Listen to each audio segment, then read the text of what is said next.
I'm Ken Clark, editor of Hardware and Building Supply Dealer magazine, and this is our one-on-one video series in which we speak to interesting people who are in the news. We have one of those people as a guest today. That's Gary DuBoff. He's the president and CEO of GreatStar Tools USA. Gary, can you say hello to our audience? Great to be here, Ken, and hello, everyone. The New Jersey Business and Industry Association awarded Gary an Executive of the Year award back in 2019 for his opposition to tariffs and his efforts to keep manufacturing jobs in New Jersey. For that, Gary should be commended. Thanks, Gary.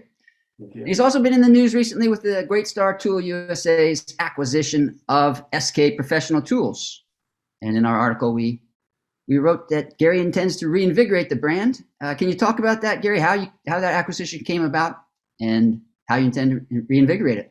Yeah, we're excited about SK Tools, really. And, when you're as large as GreatStar is, and we've got businesses not only in North America, but across the globe, we are presented with, numerous opportunities, and this one crossed our desks. And it's in line with our strategy of becoming a collection of premier brands.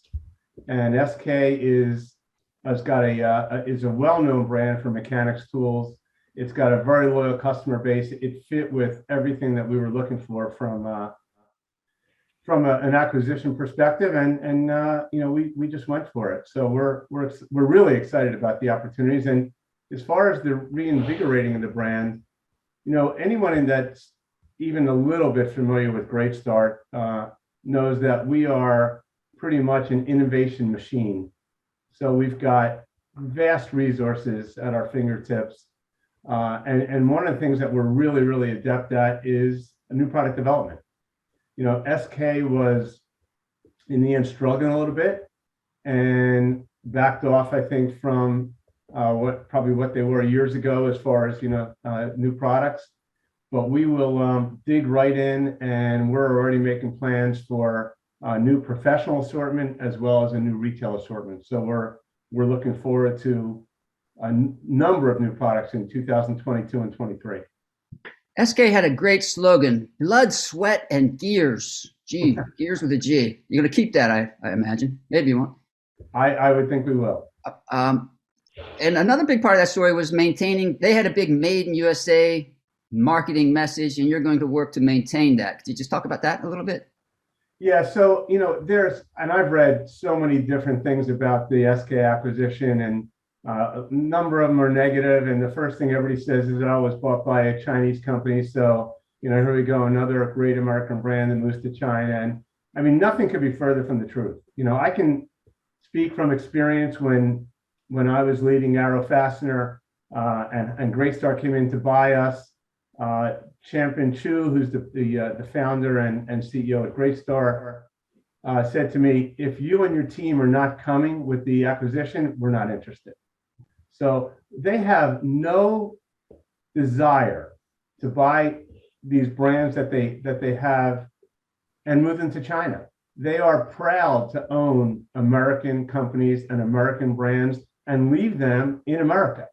So this will be no different than any other ones that we've done, like Shopvac, like Arrow, like Primeline on the West Coast. These are not moving to China. This is going to stay in the U.S. We've already made strides. We are moving out of Sycamore, Illinois, which is where SK was located, to take advantage of some synergies of that we have in our Shopvac facility in Williamsport, Pennsylvania. But it will not be moving to China. You deal in iconic brands. A lot of them U.S. brands. Shopvac, you mentioned, Arrow, Pony Jorgensen, Goldblatt. There's probably a few others. Yeah. How do you intend to work them all together? Are there synergies? Are there challenges? And can you talk about your plans to kind of manage all those different brands? Yeah, I mean, there are synergies in some ways. We are of the opinion that each business unit should operate somewhat autonomously. They know their business better than anybody else does. So our model is to really bring in what we believe is a really talented leadership team and let them run the business, which is exactly what GreatStar did when they bought Arrow Fastener. And as far as synergies, what we're really looking at right now is there are a lot of synergies on the back end. Our ERP system, we're actually in the process right now of doing an analysis of a new ERP system. So all business units will be on the same ERP system versus, where we are right now, which is completely separate. But as far as operating the business, it'll be pretty much an autonomous business unit. Back to your award in 2019, speaking on the topic of kind of made in USA, the New Jersey Business Industry Association said that under Gary DuBoff's leadership, sorry to embarrass you here, Arrow Fasteners kept the manufacturing of its stapling tools and heavy-duty staples in Bergen County, New Jersey, making Arrow the only company still manufacturing these products in the U.S. Is that still true? It is still true. Things have changed, though. Supply chain issues have kind of risen dramatically. Could you talk about that? You're in a good position to talk about how those might be affecting manufacturing. What are you seeing as far as the supply chain and manufacturing in the USA? And kind of an important question on top of that is, do companies that manufacture in the US have an advantage these days, or is it too early to gain that type of advantage? Well, it's certainly been a challenge. I mean, when COVID hit, supply chain went just absolutely crazy. And it's, I won't say that it's easy to manage because it's not, but it is, I think we're kind of, as an industry, I think we're kind of settling into, look, this is the new normal. So, freight rates from China, container rates, just exploded. We saw rates go from, what was $3,500, $4,000 to the East Coast. We paid as much as $25,000, not all that long ago. So we've seen a lot of changes, but I do think that overall, all of us in this industry are learning to adapt and learning to work with this new normal. I mean, it's, lead times are extended. We've got to get used to that. Costs are higher. Unfortunately, cost increases have been the norm these days. So, whereas it was unusual in this industry for vendors to pass along cost increases, I think everybody understands, even the biggest of the big in this industry, that it's a necessity. So we're dealing with it's a ever-changing situation, but to some degree it's kind of stabilized from when COVID started in March of 20.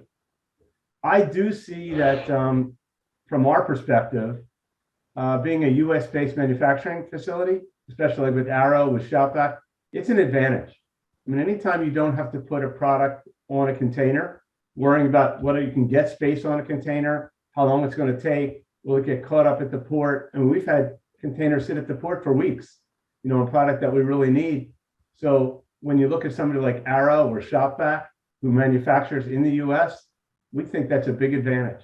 And we do believe that not just consumers want to buy US-based products, but actually the customer base now wants to buy US-based products because they realize that there are not as many issues and not as many concerns in whether they can get supplied.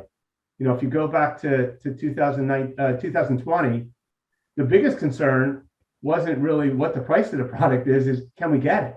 And that was from, Home Depot and Lowe's on down.